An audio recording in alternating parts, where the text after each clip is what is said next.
what's going on, Los Angeles, Bruin Nation, LAFB fam, your dynamic duo, the Thriller and Madman, back together again for all of your UCLA football needs.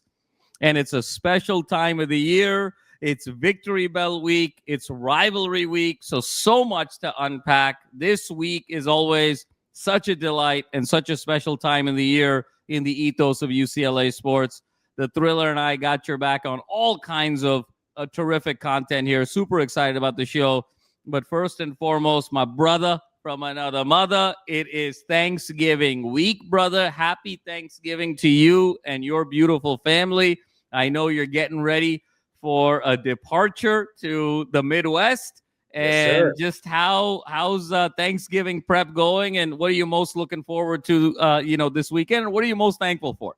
Yeah, man, most thankful for doing this wonderful show with you and just covering the Bruins and doing it to the best of our ability, man. It's a tough year for the football program, but it's rivalry week, man. You got to throw everything out during this week, especially after USC's season kind of ended here.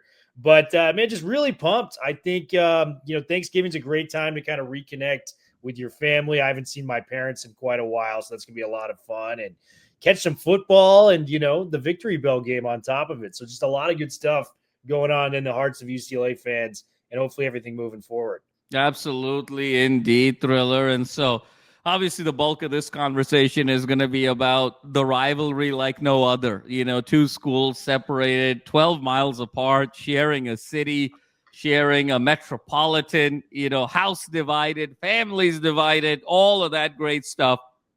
But Bruins come into this game, Thriller, obviously 3-8, very disheartening performance over the weekend. Saturday night, you and I obviously were glued to it, and we're messaging back and forth. Really tough pill to swallow there, 48-14 at the hands of the Washington Huskies. You and I both said our head is telling us one thing, our hearts are telling us another thing, and we sort of saw this coming. Our head was right. Yeah.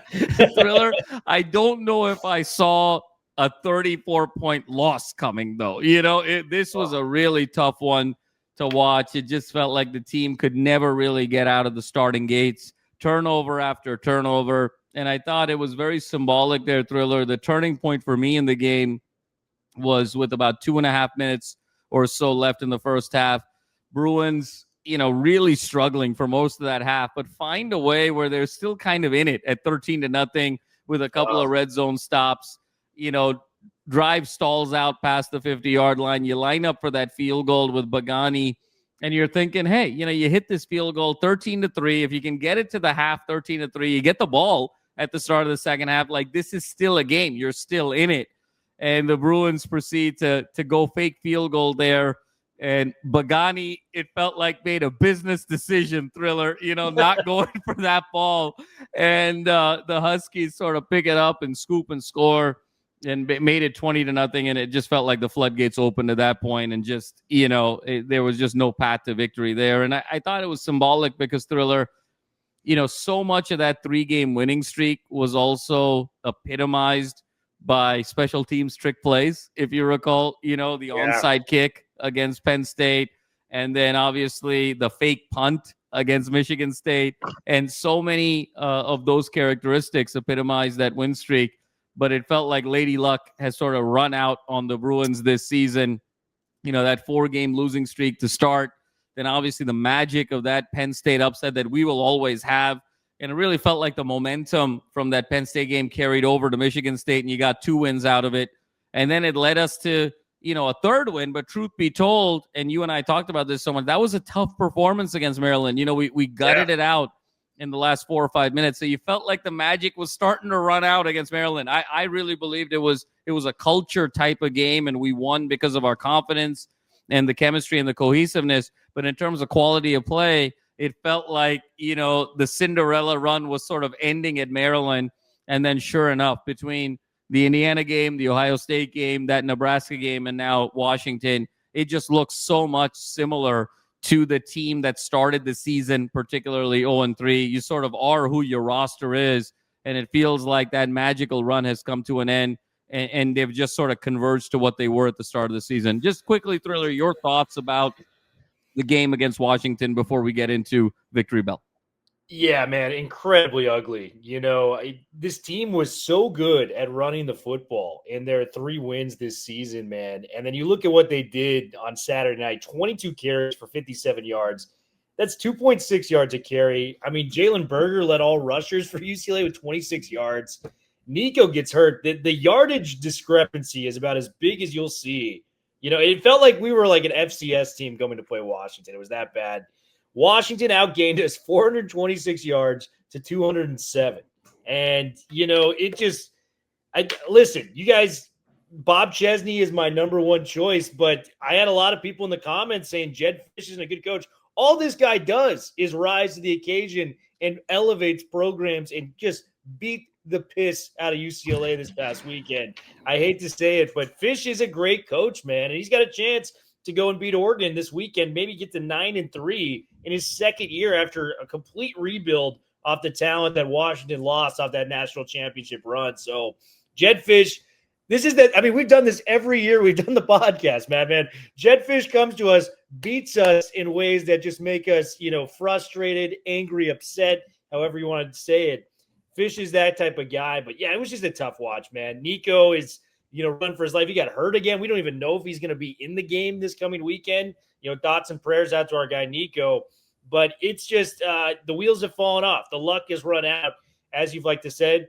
Maybe we can put a very happy bow on this season, with a win against a crosstown rival. But, I think, the fan base has rightfully pivoted their focus to if we can land Bob Chesney or not.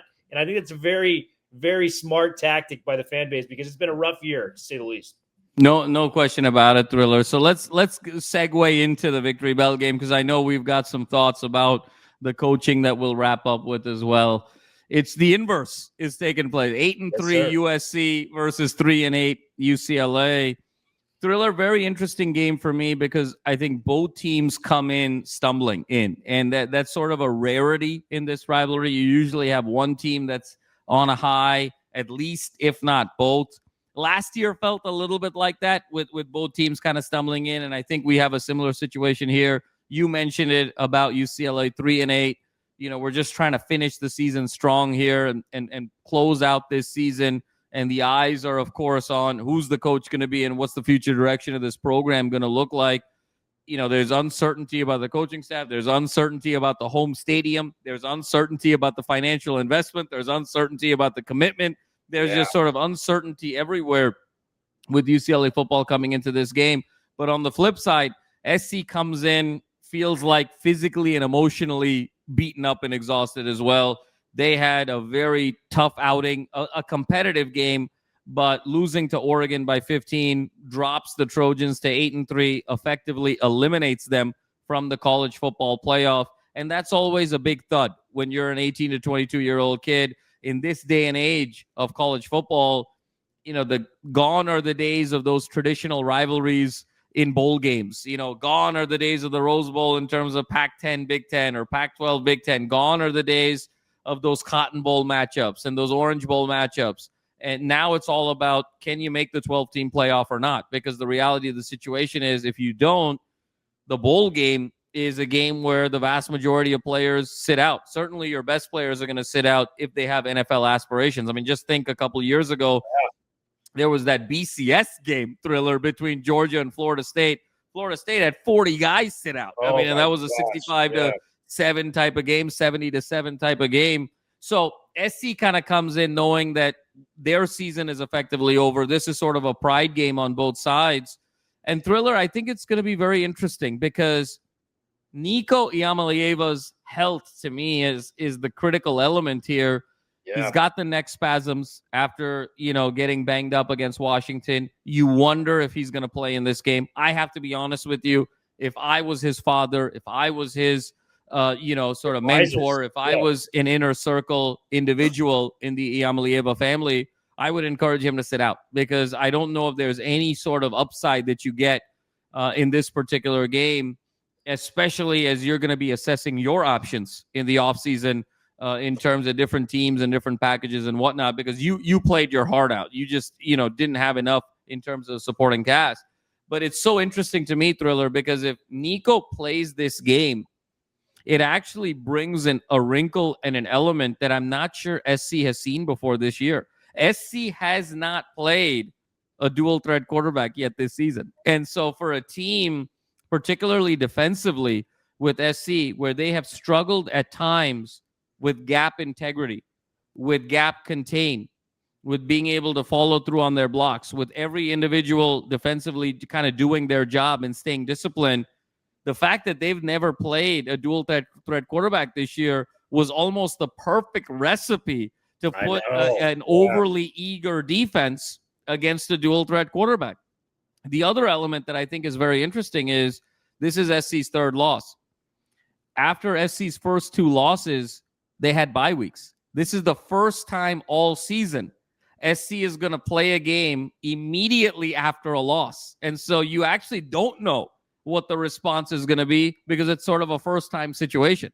And then third, when you're sort of dealing with the emotion of the letdown of losing to Oregon and then having to sort of play UCLA with no college football playoff on the line, all of these things are sort of advantage UCLA. You know, a low SC emotionally, not having played a dual threat quarterback and not having played, Thriller, a quarterback anywhere near the talent of Nico Iamaleava. You know, I would argue that the best quarterback that SC played this year was Luke Altmaier of Illinois. Fine quarterback, great quarterback. Dante Moore's got to be in there. Dante Moore and Dante Moore now, absolutely, with Dante Moore. But think about the guys they didn't play.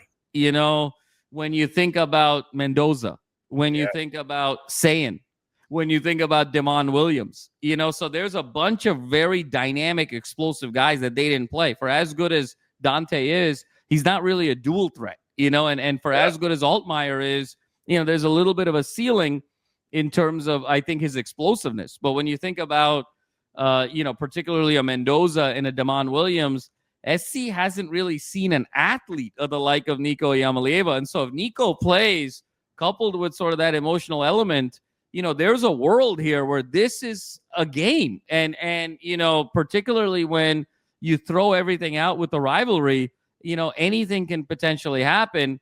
But on the flip side for UCLA, it just feels like both offensive and defensive lines have just really, really regressed. And so it scares me, Thriller, for this defensive line and this defense to go up against that USC offense. Because for all the struggles SC has had defensively from time to time this season, you know, they arguably have the best wide receiver duo in the country. I mean, it's Jeremiah Smith and Tate, and then it's Makai Lemon and Jacoby Lane, and they got Tanook Hines. And so between who they have at tight end in terms of McCree and Lyons, between their running back room, which is down to, you know, Miller and Brian Jackson now, even with all the injuries, there's just so many weapons there. You wonder how UCLA defensively is going to be able to hold up in this game. So lots to unpack there, Thriller, but your thoughts going into this Victory Bell week? Yeah, I think it's a battle of the injured players and who's going to be able to step up, because Nico, you know, it's a coin flip if he's going to play or not. You know USC way more than I do. I just know he missed last game. Is Bishop Fitzgerald out for this game? It looks that way. Bishop Fitzgerald, Kamari Ramsey, Elijah Page. I mean, you know, there's a lot that SC is potentially missing. They're very banged up. I mean, physically and emotionally, Thriller. And so, you know, if you're in the right frame of mind and if you've got a healthy Nico, you've got a puncher's chance here. Yeah, because Bishop is the highest graded safety in all of college football via PFF this year. This guy's been a stud. 5 interceptions. He's been outstanding. But it's going to be a battle, a war of attrition, if you will, at the end of the season with two teams that are just kind of crawling to the finish line, if you will, after some gut-wrenching losses. I think if Nico is able to strap it up one more time, and I know his future is very uncertain with the Bruins, UCLA fans just got to tip their cap and just give that guy a huge round of applause, because he's been through more than just about any college football player has been through this year. When you talk about the scrutiny of him leaving Tennessee, the start that he had, the high of that 3-game win streak when it felt like, hey, man, we can get to a bowl game. Maybe Nico comes back. Maybe Jerry New and, you know, Tim Skipper, our coaches moving forward. And then just kind of come back down to earth. he's been through so much. So if he's able to go out there and play one more time in the blue and gold, I just banged up, injured. I just have so much respect for what he's been able to do. So like you said, they haven't played a quarterback with that skill set that Nico possesses. So if we get a healthy-ish Nico out there, I said the same thing last week against Washington. It didn't go our way, but Nico's got the talent to make plays. And I just want to see it one more time, maybe, especially in the biggest game of the year for our UCLA Bruins. So that would be a big one for me. I am worried about the line play. The line play has clearly regressed from a run blocking standpoint, from a pass blocking standpoint. Our biggest concern coming into the year was the pass rush. It's like, who's going to step up? We had to move Femi Oladeji out of edge last year just to even fortify that unit. So, I mean, with him gone and just a bunch of guys that are, D1 players, but just not the cream of the crop when it comes to that area, it's been incredibly difficult to generate a pass rush on the quarterback, which has made it tough for the whole defense to function. I don't like that Roderick Pleasant is out for this game. I think that's going to really hurt the secondary. He was one of the guys that I think was playing at a very high level. And we can criticize Lincoln Riley all we want. His offense is their top 10 in total offense. They're top 10 in yards per play. They're 7th in passing offense. I think he's done an incredible job with a quarterback that I feel like is just kind of average in Jaden Iamaleava. I think he has maximized what Jaden Iamaleava is. But I will pivot this back.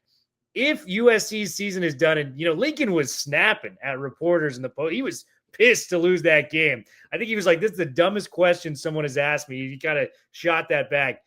If Lincoln loses this game, knowing what we know now, and I know he's got the number 1 recruiting class, I think it's warrant of a fire at this point because it's been 4 or 5 years. We haven't seen it.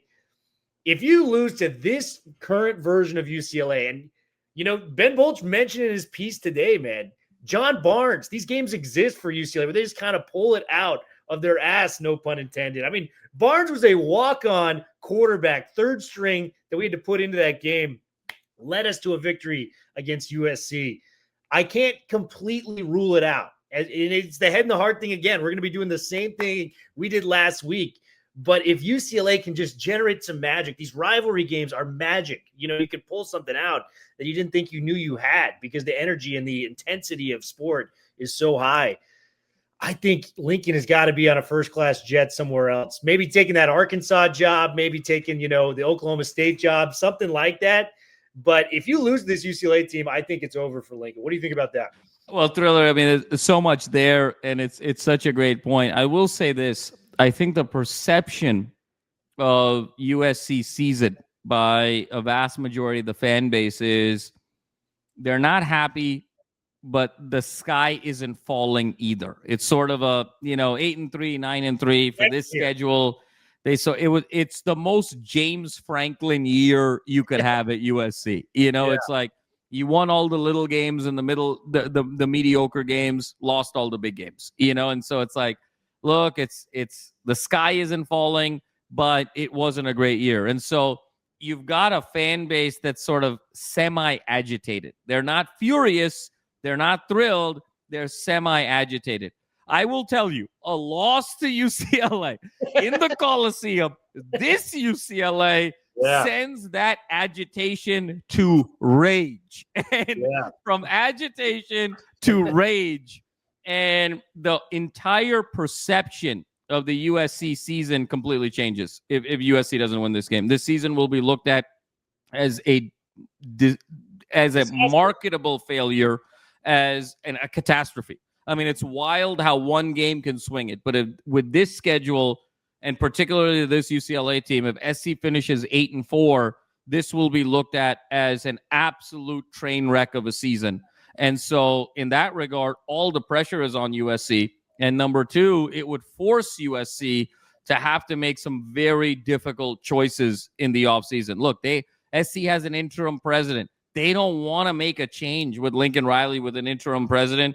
And on top of that, you have that Lincoln Riley massive contract where the buyout is still so significant. And SC is sort of also navigating this NIL world. It's not like it's unlimited funds back there the way it is with Phil Knight and Oregon, the way it is with some of these Texas schools and the oil money.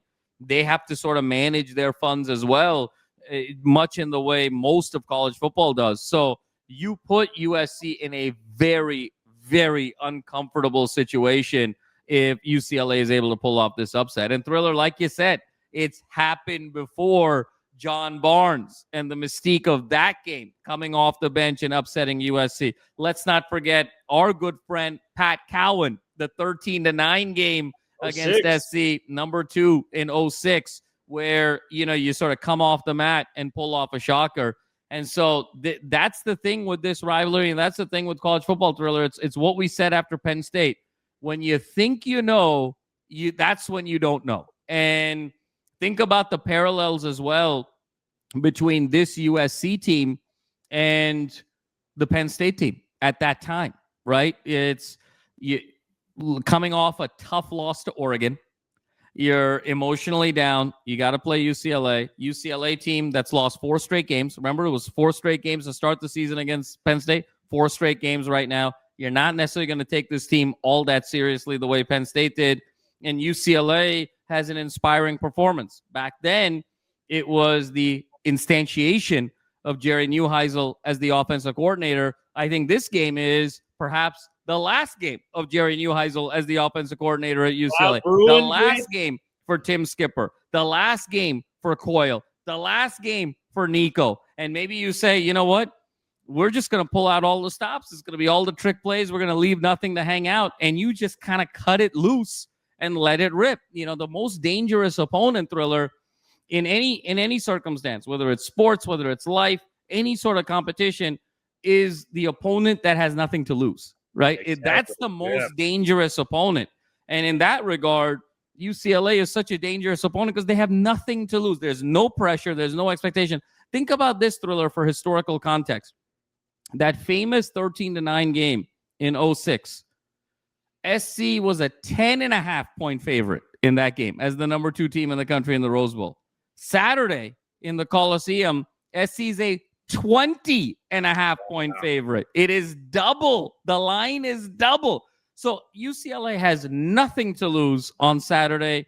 SC has all the pressure on them, and you just go back and you cut it loose. Can these 2 lines, Thriller, can they hold up just enough? I mean, it comes down to that. You talked about Nico and the guts. I mean, Matt Rule said it after that Nebraska game. I can't believe he finished the game. I was really expecting him to get knocked out. With this offensive line, Thriller, think about this. We got 1 game left in the season. Nico Iamaleava is UCLA's leading rusher on the season by 183 yards.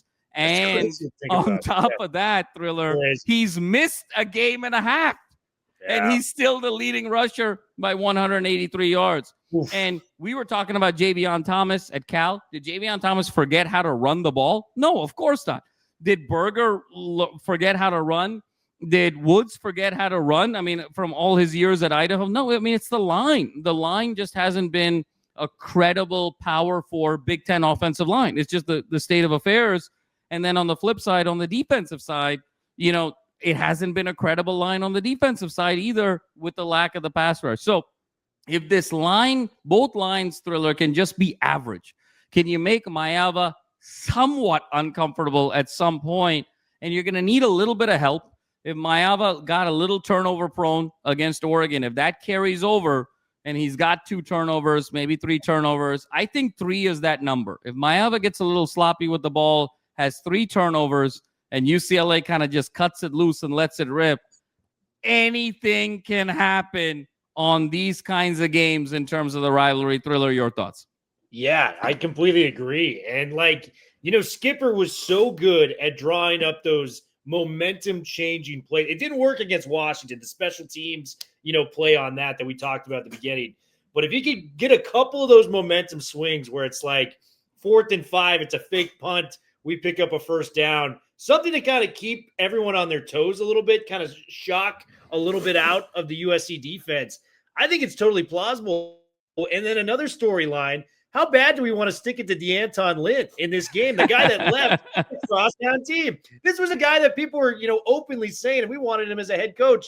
I watched the Oregon game. I watched a couple other games. We don't want any part of that guy. I'd like to stick it to him one more time if we can. UCLA has a chance to do something. And I think you mentioned a really good point. Jerry Neuheisel bleeds blue and gold on the inside. This may be the last game in his immediate future, but you're telling me as an offensive coordinator, a guy that bleeds blue and gold is not going to scheme up the game of his life for this team this weekend? I think Jerry is going to have a lot of tricks up his sleeve. I hope Skipper is rallying the troops as we speak right now. I hope Coyle is, maybe drawing up some corner blitzes some way to get to Iamaleava if the front four can't do it. And UCLA can at least just put up a fight. I think if this is a close game, we're ecstatic just because we rose to the occasion and made some plays. If we somehow come out of here with a win, my God, I think we're going to go to Vegas on Saturday night if something like that 100%. happens. 100%. Yeah. And we're going to be playing roulette the whole night and looking to win the jackpot if that were to happen, Thriller. Yeah. You and I are such movie guys, right? We love the movies. Doesn't this game, to me, remind you of The Replacements with Keanu Reeves? When they find out that the main guys have crossed the picket line. This is going to be, Keanu's last game. He's been told he's done. And, Gene Hackman's kind of afraid to sort of tell him that they got to move in a different direction. All these other players know that this is it. And the way they played that second half, and they just sort of let it loose and said, no matter what happens in our lives from here on out, we're always going to remember this moment, this season, and this game. And I think it's going to be a very similar sentiment for UCLA, for Jerry, for Tim, for Coyle, for Nico, and for this whole team of saying, look, 10, 15, 20, 30 years from now, if we were able to somehow shock the world and win this game, no one will remember our record. They will just remember how unlikely it was for us to be able to win this game. And so in sports, the thing you're always chasing is immortality, right, Thriller? And immortality can come through championships. It can come through great moments. It can come through unbelievable statistics, or it can come through the most likely of upsets that just we're still talking about the John Barnes game 35 years later. Could this be another moment that we talk about for 35 years to come? And that's the beauty and that's the romanticism of this rivalry in a sport. So, Thriller, we need Nico to be Shane Falco this weekend. We need Nico, Shane Falco. We need Shane Iamaleava. Okay, that's what we need. And to be able to sort of pull off perhaps the greatest upset in the history of the USC-UCLA rivalry. USC a full 3-touchdown favorite in this particular game. Thriller, man, oh man. I know you and I are going to be glued to it, but before we sign off, anything you're seeing post-victory bell that you're sort of got your eye on? Because I know there's always one eye and one ear and one heart in terms of who the next coach is going to be, who's the next face of this program. Any thoughts before we close on the future? Yeah, we need to make a full court press pitch for Bob Chesney. And, that comes from the fan base too. He wants to know what type of fans are going to show up and support him. So guys, be loud, be proud, be Bruins, as we always say. But let's wear out the red carpet for our guy, Bob Chesney, right now, because if we can somehow land him, and I think we all believe this guy is the guy. This guy is the guy that can take us back to where we believe UCLA football should be in our heart of hearts. If you can get Bob Chesney and you can rally some momentum, that's how a fire starts, and it starts to build. And that's what we need right now more than anything. It's been one of the toughest years, for UCLA football that you and I have covered, man. We love this program and we love the people that listen to this show. And all we want is just for this fan base that has been through a lot of stuff just to come out and have a competitive team where they can just be excited each week to watch this football team go to work. And I think that's with Chesney, and let's put all of our efforts into Chesney. If we can land him, it's going to take a couple of years, but I think we have the recipe for success long-term with a guy like Bob Chesney. So that's my 2 cents on the coaching search. Let's make it happen, and let's get the UCLA fan base back fired up for everything going on. Yes, sir. I love that, Thriller. And, we're going to keep an eye on Bob Chesney. It's unbelievable, Thriller, how James Madison is in position to be in the college football playoff. And I think that run is propelling him to be so focused on this team, to his credit, to his values. I mean, you're seeing so many other stories of coaches kind of potentially taking other jobs while the season is ongoing. Chesney super focused on James Madison right now because he wants to take that Cinderella team to the playoff and see where it goes. And I think also, we've seen Virginia Tech land their coach. We've seen Oklahoma State now land their coach. The question now becomes, is Chesney going to pick Penn State, being a Pennsylvania guy, or is Penn State going to offer, or does he go with UCLA? And so you got to believe that perhaps his heart may be leaning Penn State because he's such a Northeast guy. A game like Saturday with the fans coming out and the fans showing out and the opportunity to potentially have a historic upset and the emotion and the pageantry and what it means to everybody in terms of this city, the Mecca of entertainment. If you can give the Mecca of entertainment another incredible storyline, there's nothing like it anywhere else in the country. Chesney will see that. He'll gravitate towards it. He'll understand it, and he'll want to come to UCLA. And so before we go, we got to pay the bills around here. Like we always say, Sleeper app, #1 sports app on the market today. Use that promo code UCLA LAFB, and you get $100 off a match bonus. You put in 100, you get 100 back. Now 100 becomes 200 to play all kinds of different scenarios, over unders, all the lines that you want. You got real-time stats. You got live news feeds. You got real-time chat. You got the whole immersive entertainment experience. Use Sleeper, #1 sports app on the market today, and tell them the guys at LAFB sent you. Thriller, like we always say, and this week more than ever, we've been through hell and back this season, but we got one more game to strap up and strap on and be loud, be proud, be passionate, Bruins. And like we always say, 4's up forever, baby.